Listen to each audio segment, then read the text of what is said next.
Dia mengambil permen itu. Jarinya tiba-tiba terluka. Kemudian ada darah menetes dari atas. Saat Anthony menengok ke atas, ia melihat Candyman di cermin. Pintu lift lalu terbuka. Anthony lalu pergi. Saat di rumah, ia fokus membuat banyak lukisan. Ia lalu berhenti saat ada telepon. Anthony lalu menemui seorang seniman untuk mendiskusikan pameran lukisan. Saat Anthony pulang, ia melihat cermin. Anehnya, bayangannya menjadi Candyman. Ia lalu pergi ketakutan. Setelah itu, seniman itu mati dibunuh Candyman. Saat mendalami catatan Helen, Anthony semakin bingung. Ia lalu menemui Burke lagi. Burke mengatakan, Candyman tidak sendirian. Ia adalah simbol ketertindasan kulit hitam. Burke lalu bercerita tentang Candyman pertama. Dahulu kala, seorang konglomerat kulit putih mengundang pelukis untuk melukis putrinya. Mereka lalu jatuh cinta setelah sekian lama. Putri konglomerat itu lalu hamil. Karena saat itu rasisme kulit hitam masih kuat, konglomerat itu berniat membunuh si pelukis. Warga lalu memburu si pelukis. Pelukis tertangkap saat di gereja. Tidak hanya memotong tangan kanannya, mereka menggantinya dengan kain dan membakarnya hidup-hidup. Pelukis itu mati membawa dendam. Jiwanya lalu bergentayangan dan merasuki seorang kulit hitam untuk menuntaskan dendamnya. Ternyata Burke menyaksikan kejadian itu saat Sherman dibunuh para polisi. Sejak itu dia membenci orang kulit putih dan menjadi pengikut Candyman. Dia menunggu reinkarnasi Candyman muncul, dan Anthony adalah orangnya. Para gadis ini kelewatan. Mereka memanggil Candyman di kamar mandi. Alhasil,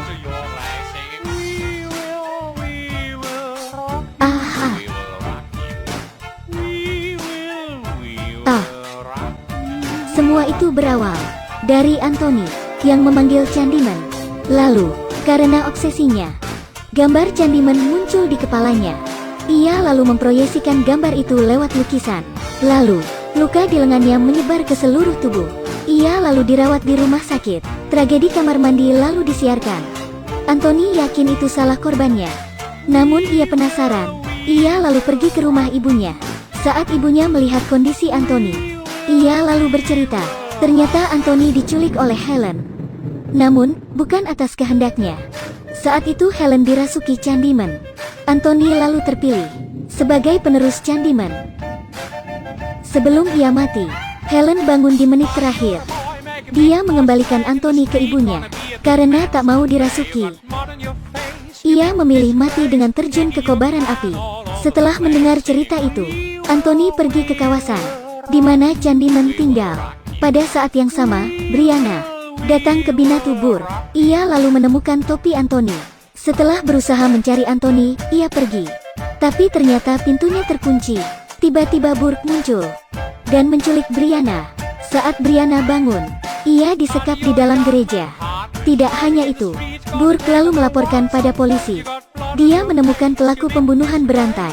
Anthony juga diikat Burke. Burke lalu memberitahu Brianna. Dia hanya ingin memanfaatkan Candyman atas dendam pribadinya.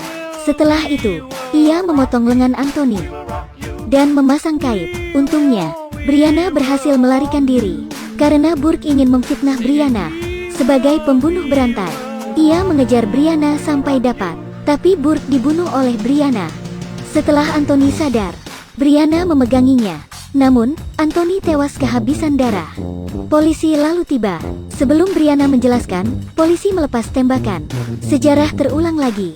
Anthony mati mengenaskan, dan Brianna ditetapkan sebagai tersangka. Polisi memaksa Brianna membuat pernyataan palsu agar kasusnya cepat selesai. Kalau tidak, dia akan dihukum berat. Brianna lalu meminta satu permintaan. Bisakah saya bercermin sebentar? Lalu, Candyman